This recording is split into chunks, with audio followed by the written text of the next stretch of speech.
Vamos lá, pessoal. As questões dos mecanismos relacionados a regulações cardiorrespiratórias, vamos lembrar do conceito sobre ventilação. A palavra ventilação vem de respiração. Os termos nomencláticos relacionados ao gaito. Fisiologia humana, em destaque 1968, 69, 1988. 88 eu gosto ali, depois houve parceria com o Guyton e o Hall também, que nos coloca fatores importantes, ok? Então, quando falamos sobre os mecanismos, a preparação esportiva, alta competição, objetivo-alvo, coloca metas a serem concedidas, inseridas nas adaptações. Por isso que as questões de adaptações e regulações cardiorrespiratórias, como eu falei, conceito de adaptação podemos conceituar, mas tipicamente desenvolve a cada dia. Há uma instabilidade progressiva ligada ao músculo. Se eu paro uma semana de treinar, já houve o quê? Um campo tipo de elasticidade, contração muscular, houve outros efeitos de fatores, não o Gonzaga, né? O Luiz Gonzaga, eu falei do efeito sanfona, mas como é que é? Esqueci o nome dele, o Dominguinho também. São fatos importantes ligados ao forró também, que faz parte da cultura popular, ok? Então, o coração esportivo é o brasileiro. O coração esportivo, o próprio Brasil, como da Mata falou, ele é escolhido para correr, competir. O débito cardíaco faz parte. Por quê? Aonde há um débito cardíaco, há um campo sistólico. Aonde o campo sistólico, aonde é histórico, ou seja, tem que haver um equilíbrio. Aonde é um capital maior, há um capital menor. Haver um equilíbrio entre classes sociais. Ao discordo do Marx Vielli, sobre introdução à sociologia. Entendeu? Então o que? O débito cardíaco é o quê? Se sistólica menos diastólica, podemos fazer esse cálculo. A frequência cardíaca, a pulsação. Então, nós olharmos as nomenclaturas, todas não sendo exagerado. A frequência cardíaca, a pulsação, 60, 70, pode aumentar? Aumenta. O estímulo e resposta. E a tensão arterial. Como eu falei, a artéria, ela é um veículo, ela tem que ser sistêmico. Embora a própria veia, ela é estreita, né? Ou seja, mas quando a própria artéria, você vai fazendo exercício, aumenta os capilares, vai haver um desenvolvimento na respiração, e nós podemos entender a questão de capilares e também os campos de treinamento anaeróbico e aeróbico. É lógico, se meus capilares, ou seja, que vai haver o que? Mais fluxo, mais artérias nos meus músculos, ou seja, esses vasos, vai haver uma economia na resistência de força.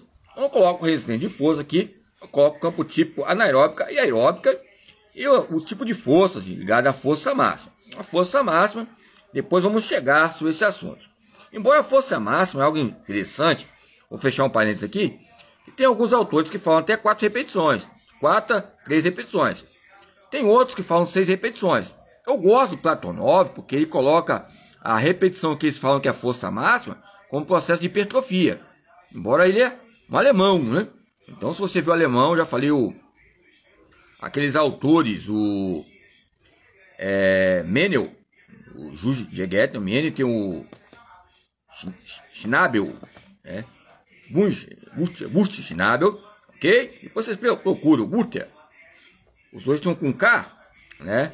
Aí vocês lembram do K, mais K, né? De potássio. Sempre lembrar do potássio, vocês vão lembrar desses dois autores ligados à motricidade humana, o K. O K significa o quê? Nas cadeias periódicas relacionadas à bioquímica, que é o processo que eu falei, metodologia, depois o processo bioquímico, que relaciona o campo de quê? Identidade. A identidade, que é a educação física? É um transporte de oxigênio pelo sangue, em todas as vias culturais, históricas, antológicas, como diz o húngaro, do respeito a ele, entendia os campos que ele falou. Há uma crise muito grande ligada à antologia. E a epistemologia falta, ou seja, mais discussões, como tempos atrás. Agora deve ser um pesquisador, que tempos atrás havia uma identidade muito grande. Então, o consumo de oxigênio. Então, quando falamos de RBCE também, não vou falar sobre RBCA hoje, mas os GDTs, grupos de trabalhos temáticos ligados ao consumo de oxigênio, ok? Ó, o Stater, viu? É ali que você faz Stater ali, ó, faz estatutos, né? Vamos lá, depois dá uma olhadinha no dicionário, já indiquei o dicionário inglês, tá em destaque maior Inglaterra ali, ok? Vamos lá. Pois bem, vamos lá. Então, quando falamos sobre fatores ligados ao coração e o órgão central do aparelho circulatório, falamos de circulação. Como eu estava até tempos atrás falando sobre as teorias circulatórias. Vamos circulando, igual o sangue. Chegamos na veia aorta, a veia pulmonar. E o que acontece? Chegamos e ficamos no mesmo lugar, mas chegamos em casa, fazemos aquele circuito que nós temos que fazer, a caminhada, a atividade física, o exercício físico, pode ser diastólico, sistólico, esse casamento, mas chegamos numa bate-caverna, muitas vezes, né? Que a maioria das vezes é o nosso próprio coração, com algumas problemáticas que acontecem, ok? Aonde é um ser humano, tipicamente, alguns tipos de problemas que relacionam, problemáticas. Mas como nós podemos fazer que possa diminuir essas problemáticas evidentes? São preparações, ok? Então, quando eu falo sobre o débito cardíaco, é a quantidade de sangue lançada na circulação pelo coração, ok? A cada minuto. E depende de duas variáveis. A frequência cardíaca é o débito sistólico, eu falei, coloquei agora, normalmente dito, e a expressão seguinte da equação. É lógico que quando eu sei o débito, a questão sistólica, que ela aumenta e impulsiona, aumenta a adrenalina, noradrenalina, quando tem um rapaz, uma mulher, alguém, ou seja, tipicamente questões de identidade e as questões de forma e coisas, quando aumenta a adrenalina, a noradrenalina. Ou seja, débito cardíaco é igual a frequência cardíaca vezes o débito sistólico, ok? Vamos lá, débito cardíaco, frequência cardíaca, vamos lá, frequência cardíaca está 70. Aí eles colocam vezes, débito sistólico, vamos lá, ela está 120. Aí você coloca 70 vezes 120. Vou colocar 12 por 8, ok? Então, a frequência cardíaca, ela coloca fator. Lembra que eu coloquei já aí o aparelho? Coloquei o aparelho aí mostrando já o campo sistólico e diastólico, ok? É lógico que é normal, alta, que sempre eu discutia com o mestre doutor Ângelo. Doutor Ângelo, não é meu pai também é Joel Ângelo da Silva, mas o doutor Ângelo, né? Miguel Ângelo ali na UVV. Então a frequência cardíaca é o número de batimentos cardíacos por minuto.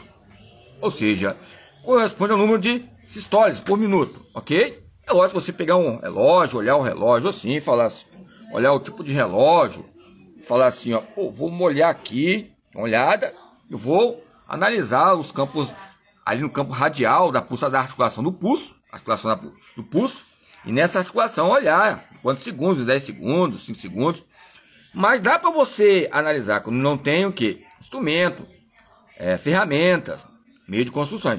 Tempos atrás, em campo de futebol, tinha que esse fenômeno importante ligado à criatividade, que é um fenômeno. É algo que a escola só falta isso, ter criatividade. A escola tá linda, tem uma forma física, estética, temporal, espacial, mas falta exercício, falta atividade humana, só falta isso. Todo mundo está vivo, mas falta atividade humana. Todo mundo está vivo. Vamos lá. Então, o que nós colocamos? Essas questões importantes de um acompanhamento diário, a frequência cardíaca, né, basal. A frequência cardíaca basal é a frequência inicial, que tempos atrás tinha o relógio, que é bastante evidenciado. Teve algumas pessoas que fizeram comparações dos tempos de recuperação da frequência cardíaca. E entre os estímulos aplicados, etapa diferente. É lógico que tempos atrás, discutindo com os colegas, na época ali, São Paulo, Rio de Janeiro, conversando com eles, analisando que a questão da frequência cardíaca basal, a frequência cardíaca em repouso, né, dá para você analisar o ácido lático e também o campo de HDL e LDL. É lógico que se a pessoa tiver um campo de monitoramento, uma frequência muito grande de experiência, pode já analisar o diagnóstico e falar, epa, porque muitas vezes isso são adequações ligadas ao campo histórico, epistêmico, ok? Só alegria, vamos lá nessas questões ligadas ao miocárdio.